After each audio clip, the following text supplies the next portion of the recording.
সূরা আস-সাফফাত।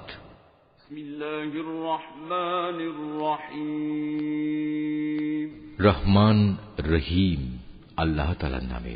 শপথ সে ফেরেশতাদের যারা সারিবদ্ধভাবে দাঁড়িয়ে থাকে। শপথ সেসব ফেরেশতার যারা সজোরে ধমক দেয়। শপথ সেসব ফেরেশতার যারা সদা আল্লাহর জিকির তেলাওয়াত করে। অবশ্যই তোমাদের মাবুদ হচ্ছেন একজন। তিনি আসমান, জমিন ও এ দুয়ের মাঝখানে অবস্থিত সব কিছুরও মালিক। তিনি আরো মালিক সূর্যোদয়ের স্থান পূর্বাচলের। আমি তোমাদের নিকটবর্তী আসমানকে নয়নাভিরাম নক্ষত্র রাজি দ্বারা সুসজ্জিত করে রেখেছি। তাকে আমি হেফাজত করেছি প্রত্যেক নাফরমান শয়তান থেকে। ফলে তারা ঊর্ধ্ব জগতের কথাবার্তার কিছুই শুনতে পায় না। কিছু শুনতে চাইলেই প্রত্যেক দিক থেকে তাদের উপর উল্কা নিক্ষিপ্ত হয়। এই তাড়িয়ে দেয়াই শেষ নয়, তাদের জন্য অবিরাম শাস্তিও রয়েছে। তা সত্ত্বেও যদি কোনো শয়তান গোপনে হঠাৎ করে কিছু শুনে ফেলতে চায়, তখন জ্বলন্ত উল্কাপিণ্ড সাথে সাথেই তার পশ্চাৎ ধাবন করে। হে নবী, তুমি এদের কাছে জিজ্ঞেস করো, তাদের সৃষ্টি করা বেশি কঠিন না আসমান জমিন সহ অন্য সব কিছু যা আমি পয়দা করেছি তার সৃষ্টি বেশি কঠিন? এ মানুষদের তো আমি সামান্য কতটুকু আঠালো মাটি দিয়ে পয়দা করেছি। হে নবী, তুমি এদের কথায় বিস্ময় বোধ করছো, অথচ তোমার কথা নিয়েই ওরা ঠাট্টা বিদ্রূপ করছে। এদের যখন উপদেশ দেয়া হয় তখন তারা তা স্মরণ করে না, আবার কোনো নিদর্শন দেখলে তা নিয়ে উপহাস করে। তারা বলে, এটা তো সুস্পষ্ট জাদু ছাড়া আর কিছুই নয়। তারা প্রশ্ন তোলে, এ আবার কেমন কথা? আমরা মরে গিয়ে হাড় ও মাটিতে পরিণত হয়ে যাব, তখন কি আমাদের পুনরায় জীবিত করা হবে? আমাদের পিতৃপুরুষদেরও এভাবে ওঠানো হবে? হে নবী, এদের তুমি বলো, হ্যাঁ অবশ্যই সেদিন তোমরা লাঞ্ছিত হবে। যখন কিয়ামত হবে তখন একটি মাত্র প্রচন্ড গর্জন হবে, সাথে সাথেই এরা সব কিছু দেখতে পাবে। যারা অস্বীকার করেছিল তারা সেদিন এটা দেখে বলবে, পোড়া কপাল আমাদের, এটাই তো হচ্ছে সেই প্রতিদান পাওয়ার দিন। তাদের বলা হবে, হ্যাঁ এটাই হচ্ছে চূড়ান্ত ফয়সালার দিন, যাকে তোমরা নিরন্তর অস্বীকার করে যেতে। ফেরেশতাদের আদেশ দেয়া হবে, যাও তোমরা জালেমদের এবং তাদের সঙ্গী সঙ্গিনীদের ধরে ধরে জমা করো, তাদের দোসরদেরও যারা তাদের গোলামি করত, এদের সবাইকে এক জায়গায় বাঁধো। আল্লাহ তাআলাকে বাদ দিয়ে যাদের এরা মাবুদ বানাতো তাদেরও বেঁধে জাহান্নামের রাস্তা দেখিয়ে দাও। হ্যাঁ, সেখানে পাঠাবার আগে তাদের এখানে একটুখানি দাঁড় করাও, তারা অবশ্যই আজ জিজ্ঞাসিত হবে। তোমাদের একই হল, জবাব দেওয়ার সময় তোমরা আজ একে অপরকে সাহায্য করছো না যে? না, আজ তো দেখছি এরা সবাই সত্যি সত্যি আত্মসমর্পণকারী বনে গেছে। এ সময় তারা একে অপরের দিকে মুখ করে পরস্পরকে জিজ্ঞাসাবাদ করতে থাকবে। দুর্বল দলটি শক্তিশালী দলকে বলবে, তোমরাই তো তোমাদের ক্ষমতা নিয়ে আমাদের কাছে আসতে। তারা বলবে, আমাদের দোষারোপ করছো কেন? তোমরা তো আদৌ আল্লাহতে বিশ্বাসী ছিলে না। তোমাদের উপর আমাদের কোনো জবরদস্তিমূলক কর্তৃত্বও তো ছিল না, বরং তোমরা নিজেরাই ছিলে মারাত্মক সীমা লঙ্ঘনকারী। এ সময় তাদের উভয়ের পক্ষ থেকে ঘোষণা হবে, আজ আমাদের উভয়ের উপর আমাদের মালিকের ঘোষণাই সত্য হয়েছে। আজ আমরা উভয়ই জাহান্নামের শাস্তি আস্বাদনকারী। আমরা আসলেই তোমাদের বিভ্রান্ত করেছিলাম, আর আমরা নিজেরাও ছিলাম বিভ্রান্ত। সেদিন তারা সবাই এই আযাবে সমভাগী হবে। আমি নাফরমান লোকদের সাথে এ ধরনের আচরণই করে থাকি। এরা এমন বিদ্রোহী ছিল, যখন এদের বলা হতো আল্লাহ তাআলা ছাড়া অন্য কোনো মাবুদ নেই, তখন তারা অহংকারে ফেটে পড়ত। এরা বলতো, আমরা কি একজন পাগল কবিয়ালের কথায় আমাদের মাবুদদের আনুগত্য ছেড়ে দেব? অথচ আমার নবী কোনো কাব্য নিয়ে আসেনি, বরং সে এসেছে সত্য দ্বীন নিয়ে, এবং সে আগের নবীদের সত্যতাও স্বীকার করছে। হে অপরাধীরা, তোমাদের আজ অবশ্যই জাহান্নামের ভয়াবহ আযাব ভোগ করতে হবে। তোমরা যা কিছু দুনিয়ায় করতে, আজ তোমাদের কেবল তারই প্রতিফল দান করা হবে। তবে আল্লাহ তাআলার নিষ্ঠাবান বান্দাদের কথা আলাদা। তাদের জন্য আল্লাহ তাআলার সুনির্দিষ্ট উত্তম রিজিকের ব্যবস্থা থাকবে, থাকবে রকমারি ফলমূল। তদুপরি তারা হবে মহা সম্মানে সম্মানিত। নিয়ামতে ভরপুর জান্নাতে তারা অবস্থান করবে। তারা পরস্পর মুখোমুখি হয়ে মর্যাদার আসনে সমাসীন থাকবে। ঘুরে ঘুরে বিশুদ্ধ সুরা তাদের পরিবেশন করা হবে, শুভ্র ও সমুজ্জ্বল, যা হবে পানকারীদের জন্য সুস্বাদু। তাতে কোন রকম মাথা ঘুরানির মতো ক্ষতিকর কিছু থাকবে না। এবং তার কারণে তারা মাতালও হবে না। তাদের সাথে আরও থাকবে সলজ্জ, নম্র ও আয়তলোচনা তরুণীরা। তারা যেন সযত্নে লুকিয়ে রাখা ডিমের মতো উজ্জ্বল গৌর বর্ণ সুন্দরী। অতঃপর এর জান্নাতের অধিবাসীরা একজন আরেকজনের দিকে ফিরে নিজেদের হাল অবস্থা জিজ্ঞেস করবে। এ সময় তাদের মাঝ থেকে একজন বলে উঠবে, হ্যাঁ, দুনিয়ার জীবনে আমার একজন সাথী ছিল, যে আশ্চর্য হয়েই আমাকে বলতো, তুমিও কি কিয়ামত বিশ্বাসীদের একজন? তুমিও কি বিশ্বাস করো আমরা যখন মরে যাব এবং যখন হাড্ডি ও মাটিতে পরিণত হয়ে যাব, তখন আমরা পুনরুত্থিত হব এবং আমাদের সবাইকে আমাদের কাজকর্মের প্রতিফল দেয়া হবে? এ সময় আল্লাহর পক্ষ থেকে ডাক আসবে, আচ্ছা, তোমরা কি একটু উঁকি দিয়ে তোমাদের সে সাথীকে এক নজর দেখতে চাও? অতঃপর সে একটু ঝুঁকে তাকে দেখতে পাবে। সে রয়েছে জাহান্নামের ঠিক মাঝখানে। তাকে আযাবে জ্বলতে দেখে সে বলবে, আল্লাহ তাআলার কসম, দুনিয়াতে তুমি তো আমাকে প্রায় ধ্বংসই করে ফেলছিলে। আমার উপর আমার মালিকের অনুগ্রহ না থাকলে আমিও আজ তোমার মতো আযাবে গ্রেফতার করা এই লোকদের দলে শামিল থাকতাম। হ্যাঁ, এখন তো আমাদের আর মৃত্যু হবে না। অবশ্য আমাদের প্রথম মৃত্যুর কথা আলাদা। এখন তো আমাদের আর কোন রকম আযাবও দেয়া হবে না। সমস্বরে তারা সবাই বলবে, অবশ্যই এটা হচ্ছে এক বড় ধরনের সাফল্য। এ ধরনের মহা সাফল্যের জন্য কর্ম সম্পাদনকারীদের অবশ্যই কাজ করে যাওয়া উচিত। বলতো, আল্লাহর বান্দাদের জন্য এই মেহমানদারি ভালো, না আযাবের জাক্কুম বৃক্ষ ভালো? জালেমদের জন্য আমি তা বিপদ স্বরূপ বানিয়ে রেখেছি। মূলত তা হচ্ছে এমন একটি গাছ যা জাহান্নামের তলদেশ থেকে উদ্গত হয়।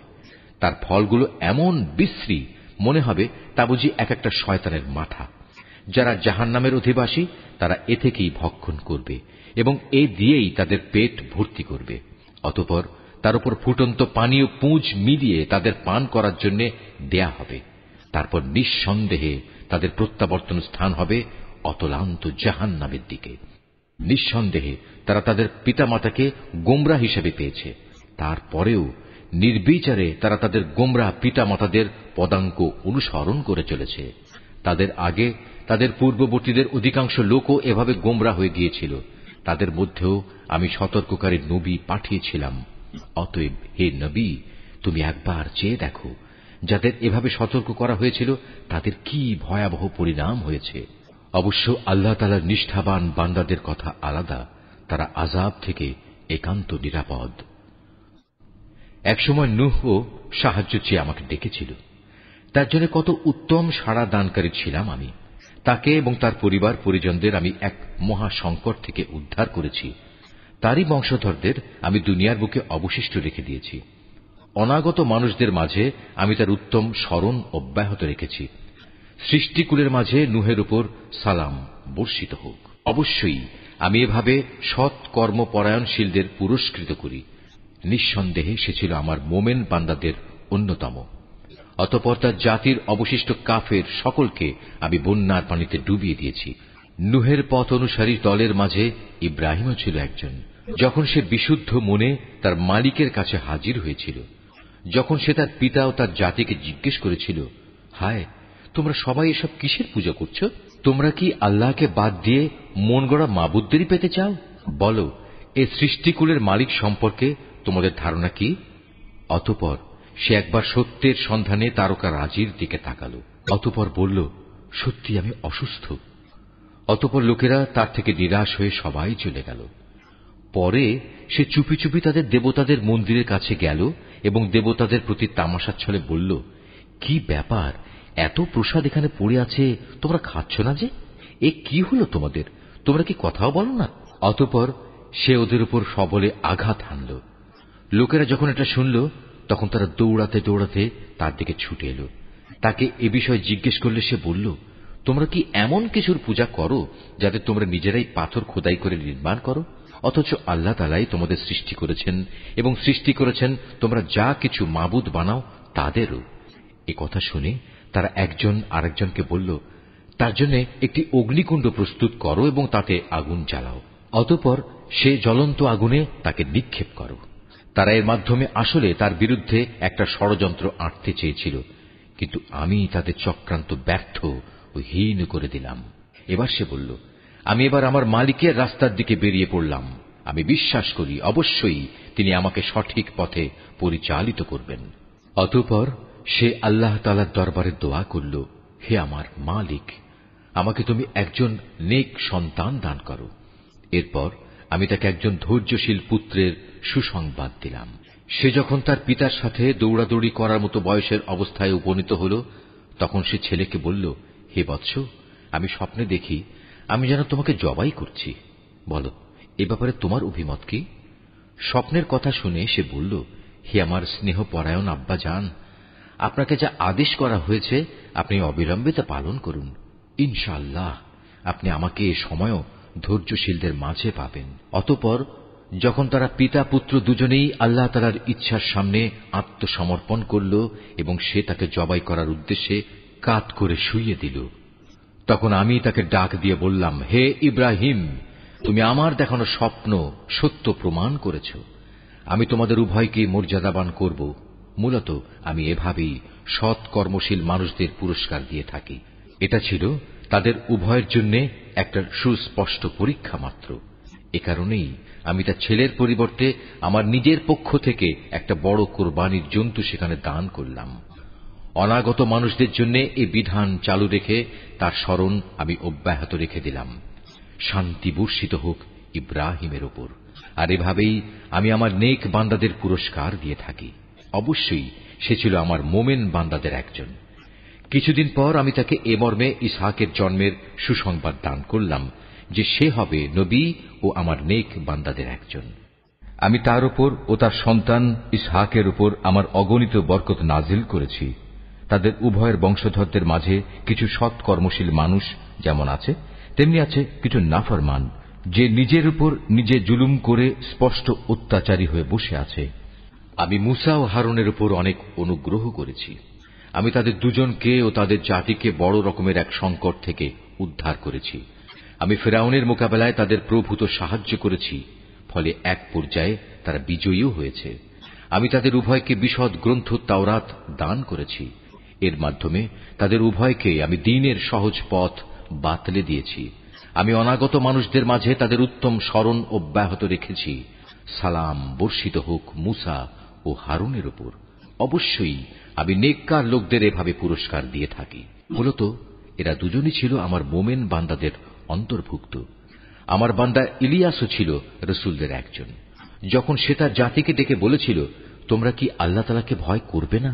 তোমরা কি বাল দেবতাকেই ডাকতে থাকবে? আল্লাহ তাআলা যিনি শ্রেষ্ঠ স্রষ্টা, তাকে এভাবেই পরিত্যাগ করবে? আল্লাহ তাআলা যিনি তোমাদের মালিক তোমাদের পূর্ববর্তী বাপ দাদাদেরও। কিন্তু তারা তাকে মিথ্যাবাদী সাব্যস্ত করল। কাজেই অতঃপর তাদের অবশ্যই দণ্ড ভোগ করার জন্য হাজির করা হবে। তবে আল্লাহ তাআলার নিষ্ঠাবান বান্দাদের কথা আলাদা। আমি অনাগত মানুষদের মধ্যে তার উত্তম স্মরণ বাঁকিয়ে রেখে দিয়েছি। সালাম বর্ষিত হোক ইলিয়াসপন্থী নেক বান্দাদের উপর।